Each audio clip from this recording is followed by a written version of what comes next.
Hello, my Lacrypt keepers. I'm lucienlacrypt. Now, I'm gonna warn you ahead of time. If you hear any screaming throughout this video, I promise no one's being murdered. I just have a cat who's a slut. Once a month, she screams for like a whole week trying to get the D. I've tried explaining to her that that's not what we do in this house. We do not beg, but she does not listen to me. Also, I want to make a correction. I put the wrong author to one of my own favorite novels in the opener of my last video. The author of Night of the Hunter is Davis Grubb, and I knew that, but in my defense, an MRI was done of my brain recently, and here is how it came out. And before you say, but Lucien, that's just a bowl of mashed potatoes with some boobs and a picture of Emma Goldman photoshopped to it. I can assure you, that is an actual picture of my brain, and I got it from a doctor. It is a very sad state of affairs. So this is gonna be a bit of a sensitive video today, because I feel the need to explain myself, especially since a lot of you came to my channel from the comment I made on Thought Slime's video. And I'll be totally honest, I don't remember making it. Best career move of my life, and I made it while drooling out the side of my face. Being a YouTuber is weird. So yeah, the last video I put out was about futility, and I'd be lying if I said I took my own advice. I had fallen pretty deep into depression at that point, and things did not go well.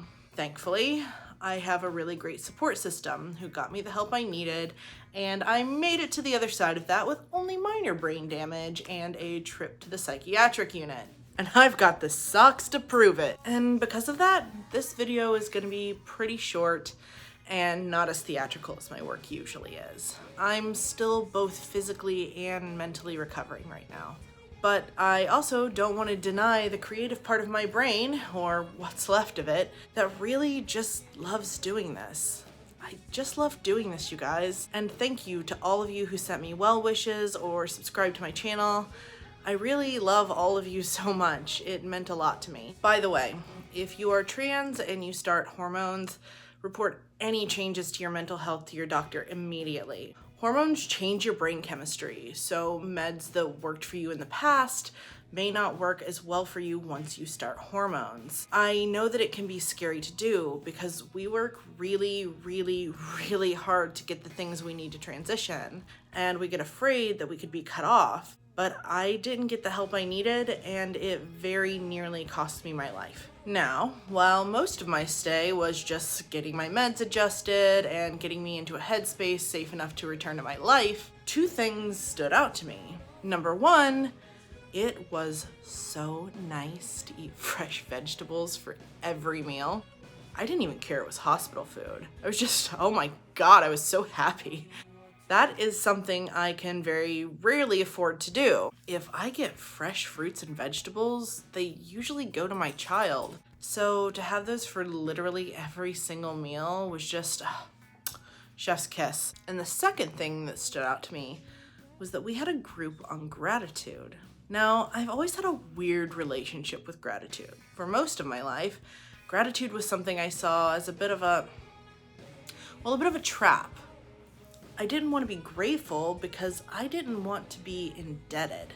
And it felt like anything I could be grateful for would inevitably be held over my head the moment I stepped out of line.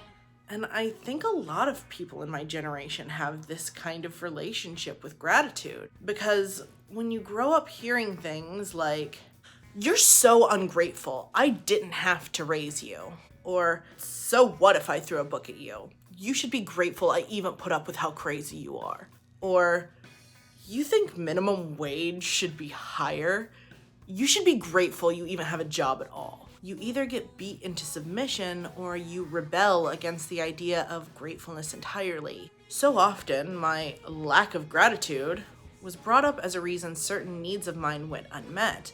And sometimes it was even used as an excuse for hurting me. So gratitude started feeling like a cop-out, an admission of defeat and an excuse to submit to oppression and the status quo. And I have a feeling I'm not the only person feeling this way.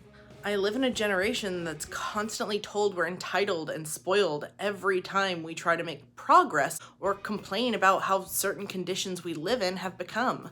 Hashtag positive vibes only. So that's what I want to talk about today. I want to talk about the relationship between gratitude and capitalism, and how we can use gratitude as a tool to move social progress forward instead of using it as a guilt trip to hinder discussion of change. Because gratitude, by its very nature, is kind of communist. It started as an evolutionary defense so that we would share with each other and thrive as a community. But in order to have this discussion, first, we need to talk about.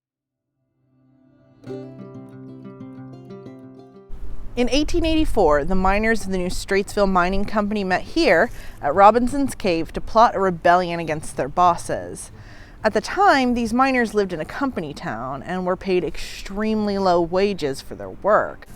After their strike yielded no results, several miners began plotting to sabotage the mines. They placed oil-soaked timber into the mine carts, set them on fire, and pushed them into the mines. New Straitsville is not far from the town I grew up in, and I often heard stories of how residents used to brew coffee from the water in their wells, still boiling from the fire below. And smoke has been reported seeping up from the ground of the Wayne National Forest as late as 2003. Mine strikes are a common part of Appalachian history, and they often come with property damage or even outright violence, often instigated by mine bosses who cared more about profits than the safety of their workers. And with coal being such an important part of Appalachian culture, and strikes and property damage being such an important part of mining history, I find it a bit strange that so many Appalachians have fallen into bootlicking. We aren't a people to easily fall in line. Our entire history is full of rebellion, cop killing, moonshining, and other forms of anti-establishment sentiment. So what changed? Well, the truth is, we lost our roots. A great deal of anti-communist and anti-union propaganda began to emerge around the turn of the century. And over time, it effectively neutered unions' ability to effectively organize. People began seeing union dues as a waste of their hard-earned money, instead of an effective way to change working conditions. It began to be seen as a symbol of strength to work long hours without complaining, and a symbol of pride to do back-breaking labor with little reward.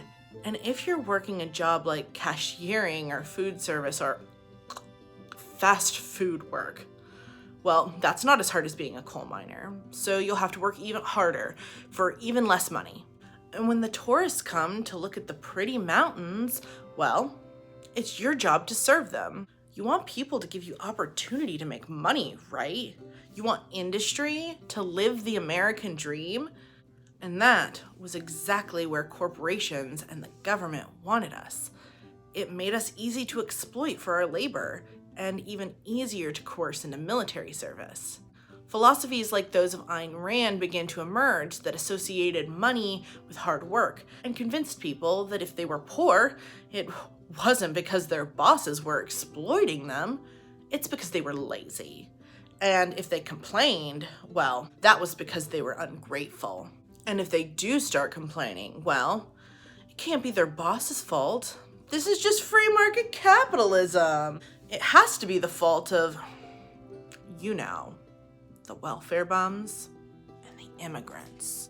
Now, I want to make something very clear to you. I believe in the value of hard work. I think having a good work ethic is a good thing to have. I just don't believe that your ability to make money is what makes you inherently valuable. And I don't think your inherent goodness is based on what's in your bank account. Because let me tell ya, I have yet to meet a lazy Appalachian. Hard work is baked into us. So if the American dream isn't working for us, this idea that if we work hard enough, we'll eventually become rich, there must be someone to blame, right? And since Democrats have largely abandoned Appalachia, which is a topic for another video, the only group willing to at least spew populist rhetoric is the right.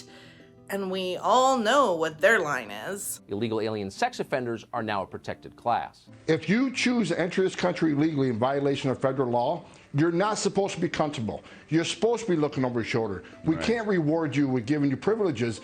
You've heard for years that the American welfare state is unsustainable. Now some new numbers bear that out. The number of new illegal immigrant families who have crossed the border so far this year already exceeds the entire total from 2015.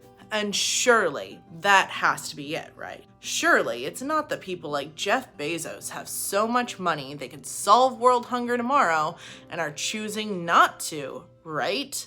And the line I always hear is, well, Jeff Bezos worked hard for his money. He has the right to do with it what he wants. But did he work hard for his money though? Because I have a feeling most factory workers put more sweat into their labor than Jeff fucking Bezos. Jeff Bezos makes $13.4 million an hour, which means he makes 1,340,000 times more per hour than a $10 per hour worker. And $10 per hour is what I got paid when I was working as a home health aide. Do you really think that what Jeff Bezos does, on his own with no staff or workers, is 1,340,000 times more valuable to our society than what a home healthcare worker does? Because I truly think that the person taking care of your Meemaw is at least as valuable as some bald dragon sitting atop of his pile of gold. Especially when that bald dragon forces his own workers to work such laborious jobs that they have to wear diapers because they don't have time to take a piss. So maybe, just maybe, it's not the immigrants or some lady on food stamps that are the reason you're poor. Perhaps, and this is just a suggestion, it's time to burn down somebody's fucking mine.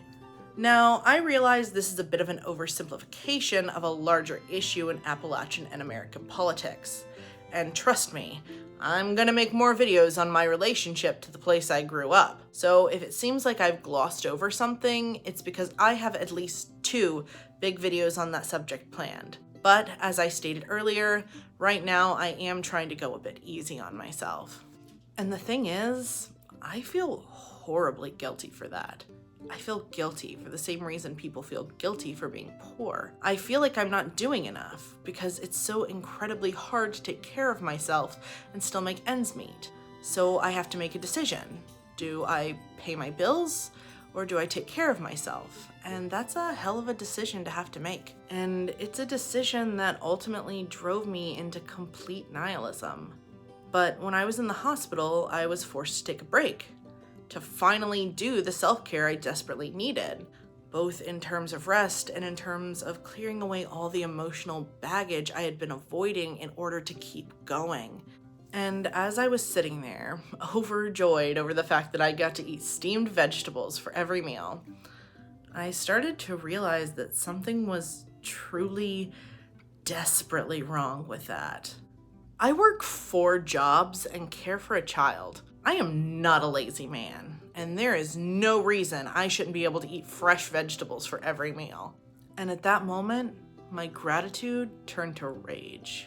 And I have to wonder if that's the feeling you get before you burn down some asshole's mine. So I began to rethink my views on gratitude, because I'm not grateful to have a job, but I'm grateful for my ability to work, as well as for the activists who try to make sure that people who don't have that ability are still treated like people. I'm not grateful to have my labor exploited, but I'm grateful for my ability to fight against exploitation. And I'm not sure yet if I'm grateful to be alive in the world we have now, but I'm grateful for the opportunity to try to build a better one. And that's a start. So what's next? Where do we go from here? Well, I tried nihilism and that didn't work. I tried death. That didn't take.